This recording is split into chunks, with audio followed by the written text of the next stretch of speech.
솔직히 말하자면 연봉과 복지 때문에 옮기고 싶습니다. 오늘은 금융공기업 면접을 많이 탈락을 하면서 깨달은 것들을 공유해드리고자 합니다. 첫 번째는 금융감독원 면접을 탈락한 경험입니다. 1차 면접 과정에 대해서 말해주세요. 솔직히 말하면 금융감독원 면접은 본 지가 좀 오래돼서 1차 면접은 기억이 잘 안 납니다. 일부 기억이 나는 점은 1차 면접의 대상자가 2배수였다는 점, 제 기억이 맞다면 인성면접이 특이하게 2대1 면접으로 진행이 되었다는 점입니다. 그럼 1차 면접은 언제 끝났나요? 저녁 5시에서 6시에 끝나고 아침에 탔던 버스를 타고 다시 본사에 데려다 줍니다. 그 시간이 퇴근 시간이라 차가 엄청 막혀서 7시에서 8시 정도에 여의도에 도착했던 것 같습니다. 1차 면접 난 10일 뒤에 면접 발표가 납니다. 그리고 합격 발표와 동시에 2차 면접 안내 메일도 받는데 이때부터 저의 패착이 시작이 됩니다.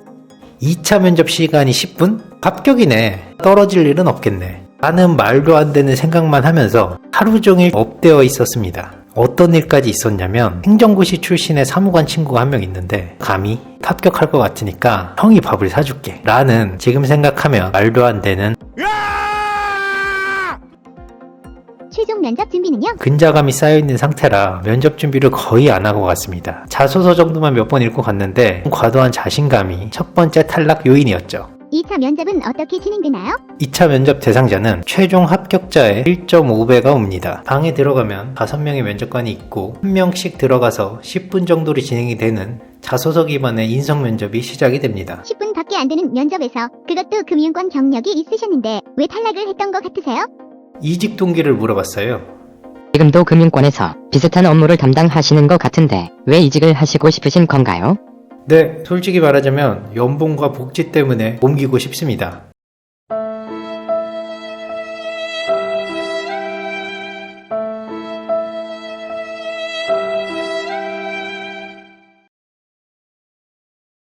정확히 이렇게 말을 했는데 지금 생각하면 그때는 100% 솔직하게 말하는 게 멋있다고 생각을 했었어요. 약점들도 다 보여주고 붙어야 그게 진짜 멋있는 거다. 진짜 수액이다. 라는 이상한 생각이 있었거든요.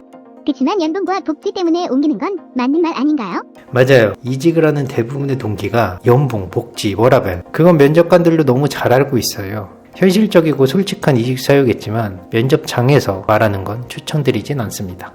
거짓말을 하라는 건가요?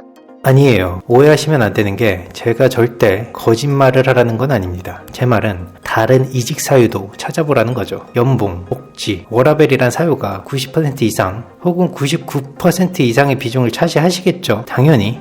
그치만 나머지 1%의 나만의 이유를 찾아보고 생각해보자 라는 말입니다. 나머지 1%의 이유요?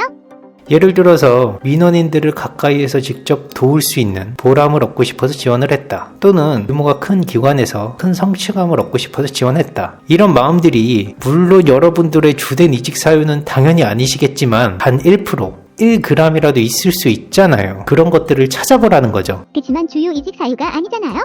네, 그러나 1%지만 그런 마음이 존재한다면 그건 거짓말이 아니고 나의 이직 사유 중 하나인 거죠. 예를 들어서 홍삼 주스가 하나 있다고 생각을 해보자고요. 홍삼 함유율이 50%짜리인 것도 있고 30%짜리인 것도 있고 10%짜리인 것도 있고 1%짜리가 있을 수 있습니다. 근데 홍삼이 1%밖에 안 들어가 있어도 뭐다? 홍삼이 조금이라도 들어가 있으면 홍삼 주스인 거예요. 1%짜리 홍삼 주스도 홍삼 주스다? 그쵸. 마찬가지로 이직 사유를 차지하고 있는 비중이 연봉, 복지, 워라밸이 90% 이상이겠지만 나머지 10%짜리, 1%짜리 이직 사유가 있다면 그것 또한 나의 이직 사유이기 때문에 그것을 찾아서 말을 하라는 거죠.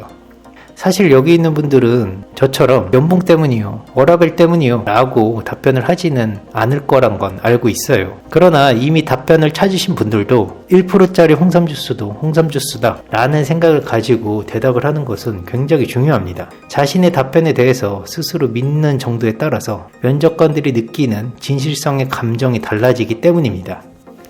같은 내용의 답변을 하더라도 이 친구는 진짜로 저런 생각을 가지고 진정성 있게 말하는 거구나 라는 생각이 드는 친구가 있는 반면에 이 친구는 그냥 답안을 외워왔네, 대비를 해왔구나 라는 생각이 드는 친구들이 있잖아요. 자기 스스로가 그 답변을 진실성 있게 생각하지 않거나 불안해하거나 믿고 있지 않을 때 발생할 확률이 큽니다.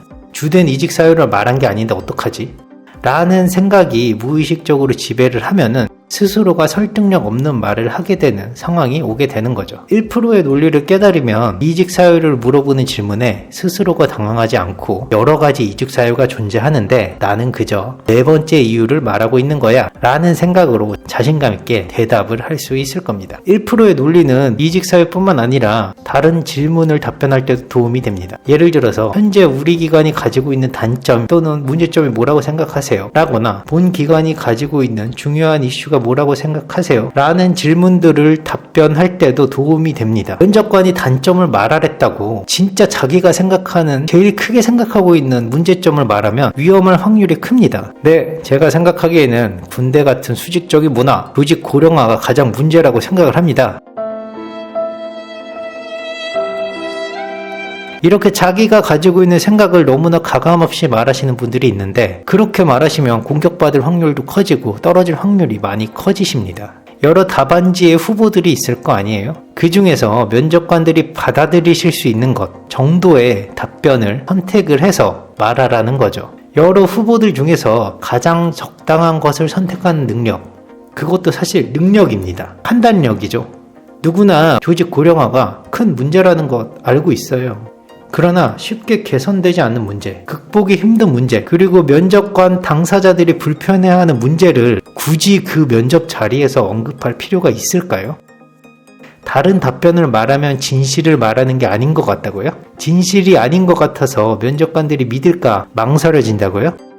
1%의 논리를 믿고 자신감을 가지고 답변을 하세요. 그렇게 된다면 면접관들이 여러분들의 말하는 태도에 설득력과 진정성을 느낄 수 있을 겁니다. 마지막으로 당부드리는 건 1%의 답변에 설득력과 진실성이 담기려면 거짓말이 아니고 매우 조금이지만 자신이 진짜로 느끼고 생각하는 이유로 구성이 되어야 하겠죠.